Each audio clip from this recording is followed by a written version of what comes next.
서울 강남구 청담동.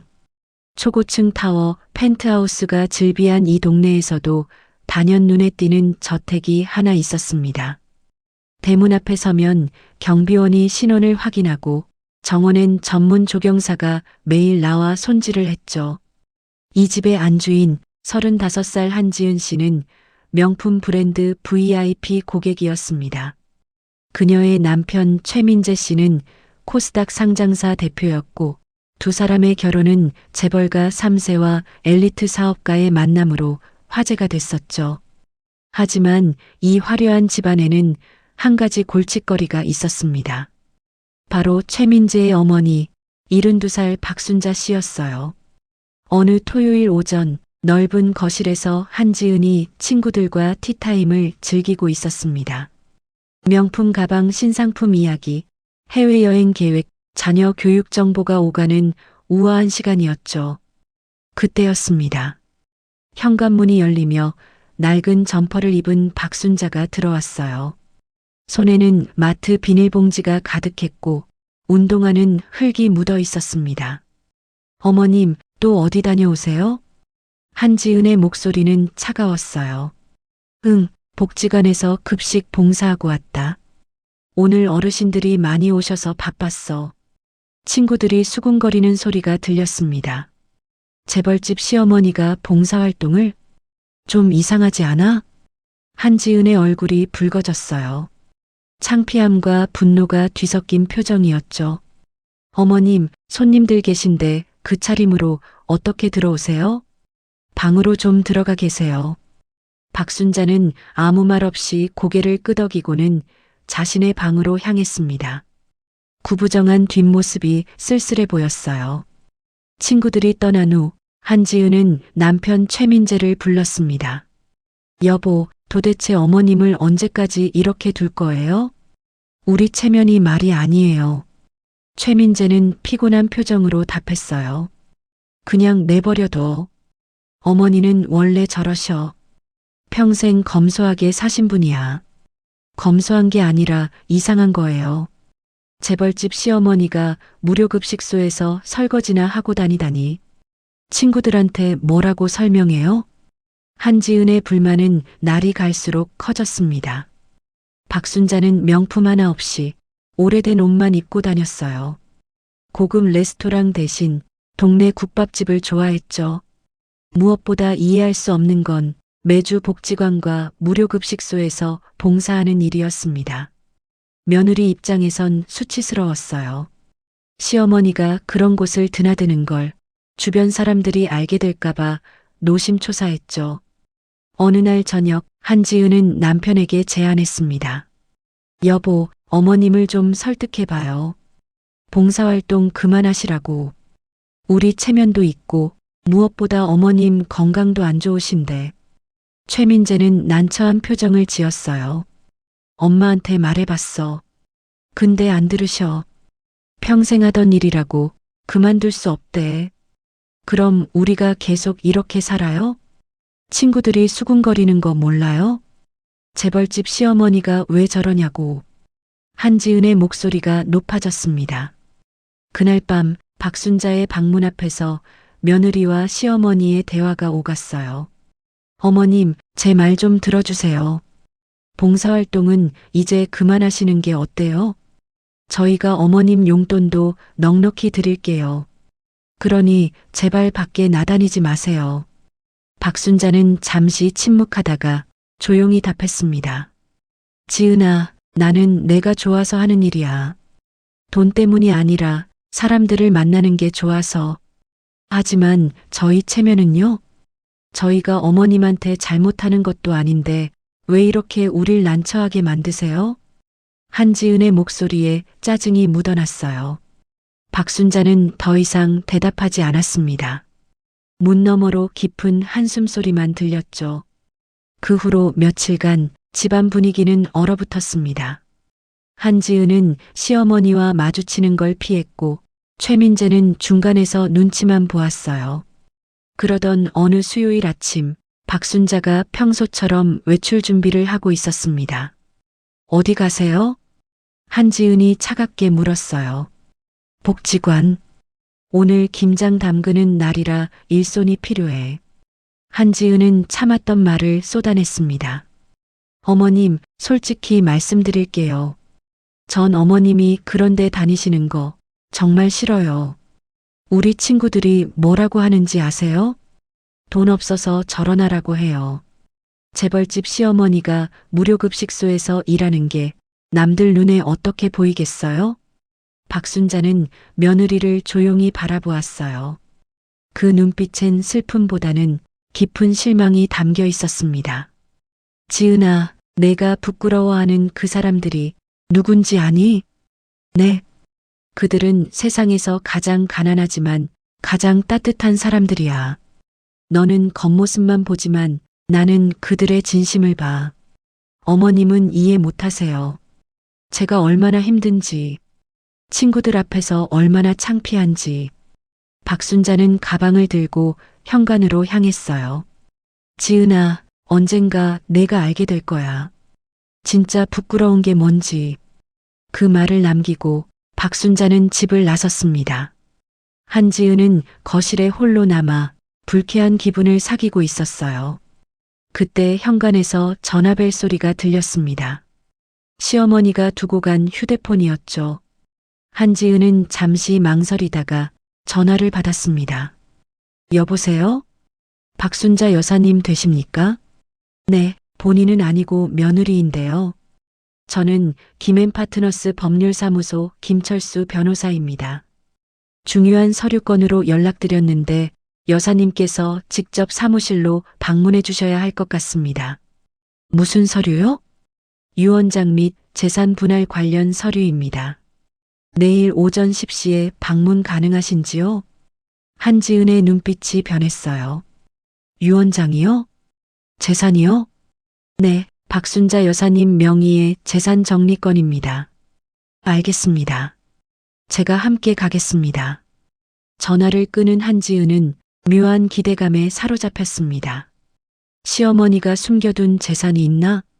아니면 친정 쪽에서 물려받은 게 있나? 그녀는 곧장 남편에게 전화를 걸었어요. 여보, 큰일 났어. 어머님한테 법률사무소에서 연락 왔어. 유언장이랑 재산 관련이래. 뭐? 엄마가 무슨 재산이 있다고? 나도 놀랐어. 내일 함께 가봐야겠어. 다음 날 아침 한지은과 최민재는 강남의 한법률사무소를 찾았습니다. 고급스러운 인테리어의 사무실, 중후한 가죽 소파, 벽면을 가득 채운 법률 서적들. 김철수 변호사가 그들을 맞이했어요. 어서 오십시오. 박순자 여사님은 안 오셨습니까? 어머님은 오늘 일정이 있으셔서 저희가 대신 왔습니다.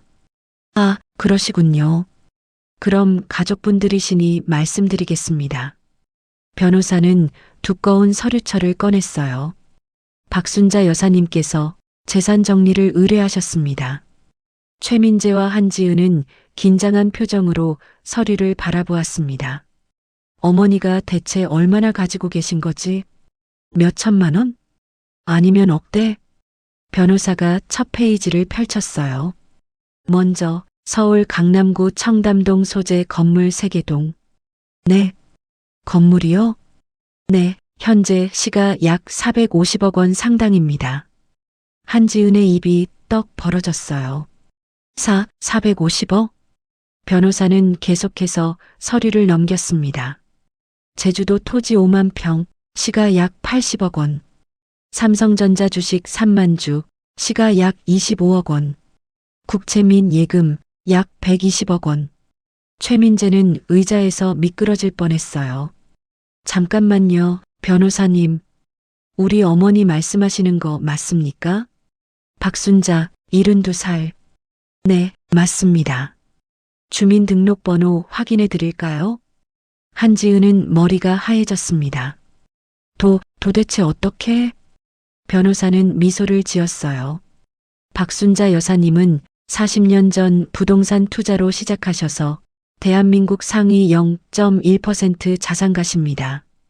다만 평생 검소하게 사셔서 주변에 알려지지 않으셨을 뿐이죠. 한지은의 손이 떨렸습니다. 그럼 우리가 살고 있는 집도? 그 집도 여사님 명의입니다. 사실 최민재 대표님 회사 건물도 여사님 소유시죠. 최민재는 정신이 아찔했어요. 그럼 내가 지금까지? 네, 어머님 건물의 세입자로 계신 겁니다. 침묵이 흘렀습니다. 변호사가 다시 입을 열었어요. 그런데 문제가 하나 있습니다. 문제요? 여사님께서 전 재산을 사회에 환원하시겠다고 하셨습니다. 네. 복지관, 무료급식소, 저소득층 자녀, 장학재단. 여사님께서 평생 일하셨던 곳들에 모든 재산을 기부하시겠답니다. 한지은이 벌떡 일어섰어요. 그럴 순 없어요. 아들이 있는데 왜 남한테 줘요? 변호사는 차분히 답했습니다. 법적으로 문제 없습니다. 여사님의 자유의사시니까요. 그럼 저희는? 유류분 청구는 가능하지만 여사님께서 생전증여 형식으로 진행하시면 그것도 어렵습니다. 한지은은 주저앉았어요. 지금껏 자신이 무시하던 시어머니가 실은 상상도 못할 거부였다는 사실. 그리고 그 재산이 자신들이 아닌 무료급식소로 간다는 사실. 머릿속이 새하얘졌습니다. 변호사가 마지막 서류를 건넸어요. 여사님께서 전하라고 하신 편지입니다. 최민재가 떨리는 손으로 봉투를 뜯었어요. 편지에는 단정한 글씨로 이렇게 적혀 있었습니다. 민재야, 지은아. 내가 가진 돈이 얼마인지 너희는 궁금했겠구나. 하지만 나는 평생 돈보다 소중한 걸 지키려 애썼다. 그건 바로 사람이야. 너희는 내가 복지관 다니는 걸 창피해했지. 하지만 나는 그곳에서 진짜 가족을 만났어. 돈 없어도 서로 웃어주고 아파하면 함께 울어주는 사람들. 나는 그들에게 내 재산을 물려주고 싶구나. 너희에게 줬다면 그저 숫자로 쓰러졌을 테니까. 하지만 그들에게 주면 따뜻한 밥 한 끼가 되고 아이들의 등록금이 되고 누군가의 희망이 될 거야. 너희가 진짜 내 자식이라면 이 결정을 이해해 주렴. 사랑한다, 엄마가. 편지를 읽는 최민재의 눈에서 눈물이 떨어졌습니다. 한지은은 바닥에 주저앉아 오열했어요. 그동안 자신이 얼마나 오만했는지, 얼마나 속 좁았는지 뼈저리게 깨달았습니다. 변호사가 조용히 말했습니다. 여사님께서 마지막으로 하신 말씀이 있습니다. 내 아들 며느리가 돈이 아니라 사람을 보는 법을 배웠으면 좋겠다고. 두 사람은 법률사무소를 나왔어요. 화창한 봄날이었지만 그들의 마음은 겨울처럼 차가웠습니다. 집으로 돌아온 한지은은 시어머니 방문을 열었어요. 조촐하게 정리된 방, 오래된 가구들, 벽에 걸린 가족 사진, 그리고 책상 위에 복지관에서 찍은 사진 한 장이 놓여 있었습니다. 박순자가 어르신들과 함께 환하게 웃고 있는 모습. 한지은은 그제야 알았습니다. 시어머니의 진짜 분은 통장 잔고가 아니라 저 따뜻한 미소였다는 걸. 그날 저녁 박순자가 집에 돌아왔을 때 현관에서 한지은이 기다리고 있었어요. 어머님. 박순자는 며느리를 조용히 바라보았습니다. 한지은은 무릎을 꿇었어요. 죄송합니다. 제가 정말 잘못했어요. 박순자는 며느리의 손을 잡아 일으켰습니다. 일어나렴. 어머님, 저 이제 알았어요. 어머님이 왜 그곳에 다니셨는지, 왜 그분들이 소중하신지. 박순자의 눈가가 촉촉해졌어요. 지은아, 돈은 쓰면 없어지지만 사람은 남는단다. 내가 너희한테 물려주고 싶었던 건 재산이 아니라 그 마음이었어. 한지은은 시어머니를 꼭 안았습니다. 어머님, 이제부터 제가 함께 갈게요. 복지관에, 급식소에. 어머님이 사랑하시는 분들을 저도 만나고 싶어요. 박순자는 며느리의 등을 토닥였어요. 그래, 그럼 내일부터 함께 가자꾸나. 다음 날 아침 한지은은 명품 가방 대신 낡은 앞치마를 챙겼습니다. 시어머니와 손을 잡고 무료급식소로 향했어요. 그곳에서 만난 어르신들은 한지은을 따뜻하게 맞아주었습니다. 처음으로 한지은은 깨달았어요. 진짜 부자는 많이 가진 사람이 아니라 많이 나눌 수 있는 사람이라는 걸. 그리고 진짜 명품은 브랜드 로고가 아니라 사람을 대하는 따뜻한 마음이라는 걸. 박순자는 결국 재산의 대부분을 사회에 환원했습니다. 하지만 아들과 며느리에게는 돈보다 귀한 유산을 남겼어요. 바로 사람을 보는 눈, 그리고 나누는 기쁨. 한지은은 이제 명품 매장 대신 복지관에서, 친구들과의 티타임 대신 어르신들과의 식사 시간에서 진짜 행복을 찾았습니다.